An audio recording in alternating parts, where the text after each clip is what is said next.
3 billion economy बनवायची आहे आणि आपली महाराष्ट्राची नंबर 1 MIDCला सपोर्ट नाही आहे, तर कसं पुढे घेऊन जाणार? आतापर्यंत 20 वर्षामध्ये या ठिकाणी या ट्रॅफिकमुळे जीव गुदमरलेला आहे. चाकण MIDC पुणे जिल्ह्यातील महत्त्वाचं औद्योगिक केंद्र.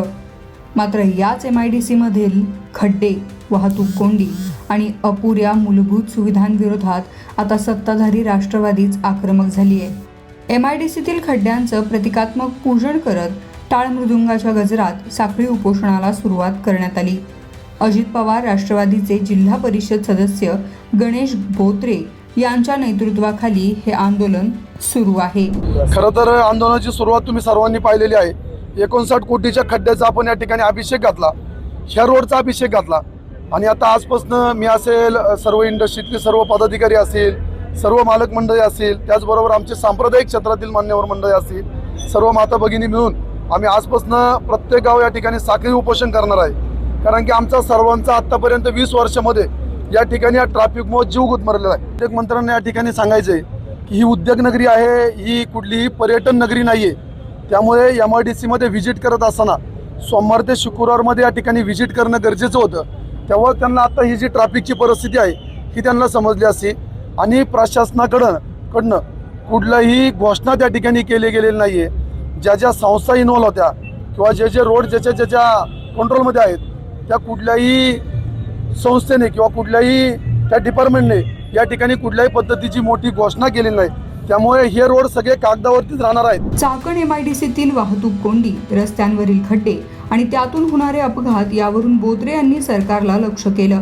उद्योगमंत्री उदय सामंत यांनी बैठक घेऊन ऐतिहासिक निर्णय घेतल्याचा दावा केला होता.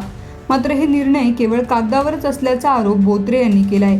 या आंदोलनात MIDCतील विविध कंपन्यांचे कर्मचारीही सहभागी झाले. उद्योगांसाठी आवश्यक असलेले मूलभूत सुविधाच मिळत नसतील तर महाराष्ट्राला $3 ट्रिलियन इकॉनॉमी बनवायचं लक्ष्य कसं साध्य होणार, असा सवाल उद्योग क्षेत्रातूनही उपस्थित करण्यात आलाय.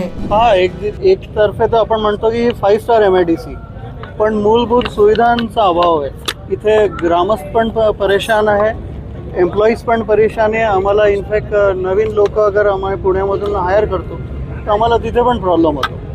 सो आणि मेन मुद्दा असा आहे की आपल्याला अगर 3 बिलियन इकॉनॉमी बनवायची आहे आणि आपली महाराष्ट्राची नंबर 1 MIDCला सपोर्ट नाही आहे, तर कसं पुढे घेऊन जाणार? काय एकंदरीत या संपूर्ण गोष्टींचा काय त्रास खरं तर MIDC कंपन्यांना तुम्हाला होतोय आणि याचा तोटा किती प्रमाणामध्ये तुम्हाला होतो? सर्वात प्रथम रोड. आता रोडवरतून एम्प्लॉईज पण येतात, रोडवरतून आपला ट्रान्सपोर्टेशन पण होता. सिन्स आम्ही लोक हेवी इंडस्ट्रीजमध्ये आहे तर आम्हाला रोडहूनच आम्हाला सगळं ट्रान्सपोर्टेशन करावं लागतं. सो आमचा रॉ मटेरियल घेण्यामध्ये पण आम्हाला प्रॉब्लेम होतो. रोज शिफ्टमध्ये लोक एक दीड तास लेट येतात. तर इंडस्ट्रीला सगळ्या दृष्टिकोनाने लॉस आणि म्हणून आहे ना इंडस्ट्री इथून बाहेर पडण्याच्या मार्गावर. तर माझं असं म्हणणं आहे शासनाने याच्यावर लक्ष द्यायचं आणि याच्यावरती काम करायला पाहिजे. उद्योगमंत्र्यांनी ज्या सूचना दिल्यात त्याच्यावरती तुम्ही समाधानी आहात किंवा त्यांनी जे सांगितले? ॲक्च्युली खूप साऱ्या गोष्टी ऑलरेडी अनाऊन्स झालेल्या आहे मागच्या 2-3 वर्षामध्ये. तर मी होपफुल आहे की त्यांनी जे अनाऊन्स केलं त्याच्यावरती काही ना काही कार्य करतील ते.